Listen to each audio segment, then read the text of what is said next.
महाभारत। ये नाम सुनते ही कुरुक्षेत्र का विशाल युद्ध याद आता है ना? लेकिन इसकी असली शुरुआत, इसकी नींव वो युद्ध नहीं था, वो थी एक अकेली प्रतिज्ञा। तो चलिए आज हम उसी कहानी के गहराई में उतरते हैं जिसने एक पूरे राजवंश की किस्मत लिख डाली। एक प्रतिज्ञा और एक साम्राज्य का भविष्य, क्या ये मुमकिन है? क्या सिर्फ एक वचन में इतनी ताकत हो सकती है कि वो आने वाली कई पीढ़ियों का रास्ता तय कर दे? अजीब लगता है ना, पर यही वो सवाल है जिसका जवाब आज हम ढूंढने वाले हैं।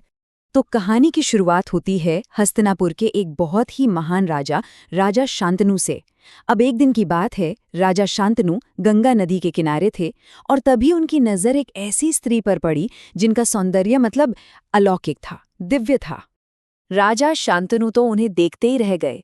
वो पूरी तरह से उन पर मोहित हो चुके थे। और हो भी क्यों ना, वो कोई साधारण स्त्री नहीं थी, वो थी स्वयं देवी गंगा। राजा ने बिना एक पल गमाए उनके सामने विवाह का प्रस्ताव रख दिया। लेकिन यहीं से कहानी में एक बहुत बड़ा ट्विस्ट आता है। ये कोई आम प्रेम कहानी नहीं थी। तो जैसा मैंने कहा, एक ट्विस्ट था। देवी गंगा शादी के लिए मान तो गईं, लेकिन उन्होंने राजा के सामने एक बहुत बहुत ही अजीब शर्त रख दी। एक ऐसी शर्त जिसे मानना आसान था पर निभाना लगभग नामुमकिन। शर्त ये थी, राजन, मैं जो भी करूंगी आप मुझे कभी रोकेंगे नहीं, मुझसे कभी कोई सवाल नहीं पूछेंगे। जिस दिन आपने मुझे रोका या कोई सवाल पूछा, मैं उसी पल आपको हमेशा के लिए छोड़कर चली जाऊंगी। अब सोचिए, प्यार में डूबे राजा शांतनु ने फौरन हाँ कह दिया। उन्होंने सोचा भी नहीं कि इस हाँ की उन्हें क्या कीमत चुकानी पड़ेगी। खैर, दोनों का विवाह हो गया, सब कुछ बहुत अच्छा चल रहा था। लेकिन वो वचन जो उनके प्यार की बुनियाद बना था, अब वही एक बहुत बड़ी, एक भयानक त्रासदी की वजह बनने वाला था। जैसे ही उनके पहले बेटे का जन्म हुआ, गंगा ने उस नवजात शिशु को लिया और गंगा नदी में बहा दिया। राजा शांतनु ये देखकर सन्न रह गए, पर वचन के कारण चुप रहे। फिर दूसरा बेटा हुआ, उसके साथ भी यही हुआ। तीसरा, चौथा, एक के बाद एक 6 बेटों के साथ गंगा ने बिल्कुल वैसा ही किया। सोचिए उस पिता के दिल पर क्या बीत रही होगी, लेकिन वो अपने दिए हुए वचन में बंधे हुए थे। और फिर 7वां पुत्र, उसे भी गंगा ने नदी में बहा दिया। 7, कुल 7 बेटों को उन्होंने अपनी आंखों के सामने खो दिया। हर बार वो खामोश रहे, लेकिन जब 8वां पुत्र जन्मा, तब एक पिता का धैर्य जवाब दे गया। उनका वचन और उनका संयम दोनों ही टूटने वाले थे। और जैसे ही गंगा 8वें बेटे को नदी की तरफ ले जाने लगी, राजा शांतनु से अब और नहीं रहा गया। वो चीख पड़े, रुको, ये क्या कर रही हो तुम? एक माँ होकर अपने ही बच्चों को कैसे मार सकती हो? और बस उसी पल में वो वचन टूट गया। गंगा रुकी और उन्होंने शांत होकर जवाब दिया, राजन, आज आपने अपना वचन तोड़ दिया। ये मेरे पुत्र नहीं, ये 8 वसु थे जिन्हें श्राप मिला था। मैंने तो बस इन्हें उस श्राप से मुक्ति दिलाई है। पर अब क्योंकि वचन टूट चुका है, मुझे जाना होगा। लेकिन जाने से पहले उन्होंने अपने 8वें पुत्र को राजा शांतनु को सौंप दिया, और यही पुत्र था देवव्रत।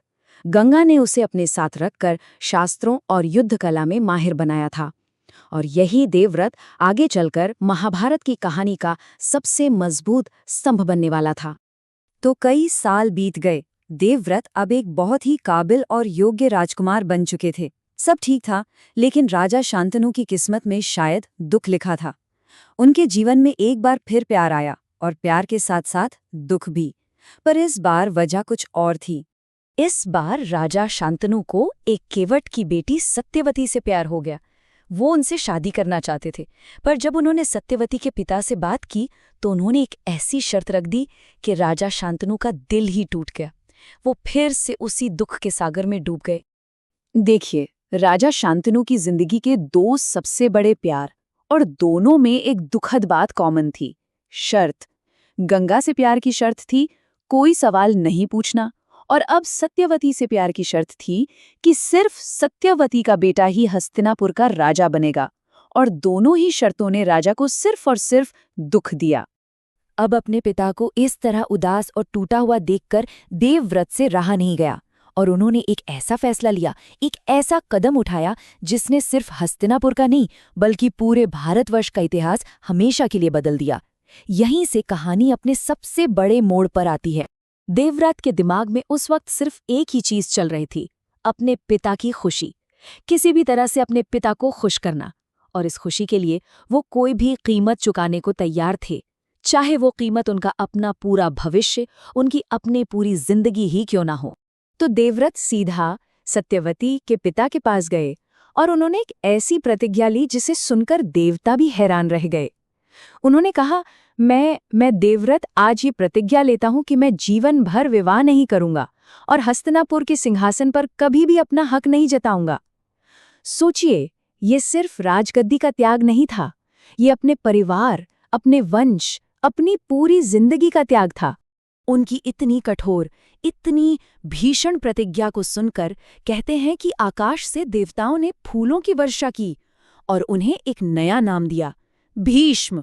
भीष्म यानी वो जिसने भीषण प्रतिज्ञा ली हो। उस दिन से राजकुमार देवव्रत हमेशा के लिए भीष्म बन गए। और बस यहीं से महाभारत की असली कहानी की नींव रखी जाती है। लेकिन एक सवाल आज भी कायम है, क्या ये अपने पिता के लिए भक्ति की सबसे बड़ी मिसाल थी, या ये एक ऐसा त्याग था जिसने उसी राजवंश को, जिसे वो बचाना चाहते थे, उसे ही विनाश के रास्ते पर धकेल दिया? ये एक ऐसा सवाल है जिसका जवाब हमें इतिहास के पन्नों में ढूंढना पड़ता है।